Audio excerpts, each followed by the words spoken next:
We came on the Turkish ferry. Safe, legal, the route of welcome. With our passports from countries that are free from war. No such peaceful transit for them. Some 20,000 Syrian refugees have arrived on this small island since the upsurge in this crisis. We've just arrived in Lesbos and we've spent days on the other side in Turkey talking to Syrian refugees desperate to get here. And when they arrive on this first step of their European journey, this is what they find. Europe has by now heard so much about their plight, yet to each new arrival, their story is urgent. And moving on is imperative. Where do you want to get to? والله يعني ناوي على النرويج إن شاء الله. You want to get to Norway? Norwich. God willing. We've been here for 6 days, says Zahra from Aleppo, and we've spent all the money we had. Everybody wants to board the ferry for Athens, the next step on the journey. A pregnant woman swelters in the queue for tickets.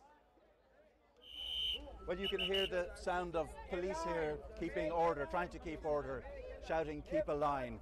Everybody is waiting to get a ticket that will take them from Lesbos to Athens and then deeper into Europe. At first, the line moves neatly. Then tempers fray. These scenes last night prompted the Greek authorities to warn they faced being overwhelmed. Syrians tried to force their way past guards and onto a ferry bound for Athens. This is the response for these new arrivals' speedy registration set up overnight by the Greeks and the UN. 7,000 were registered this morning and now will be allowed to move on, with more ships being brought in. But there was an appeal for urgent help from Europe from local officials.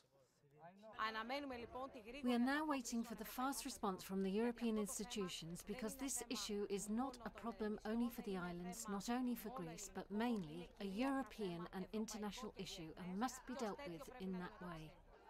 At the port, the press of people continues. An exhausted boy breaks down. Nobody knows how many more like him are coming and if this Greek island will be able to cope. Fergal Keane, BBC News, Lesbos.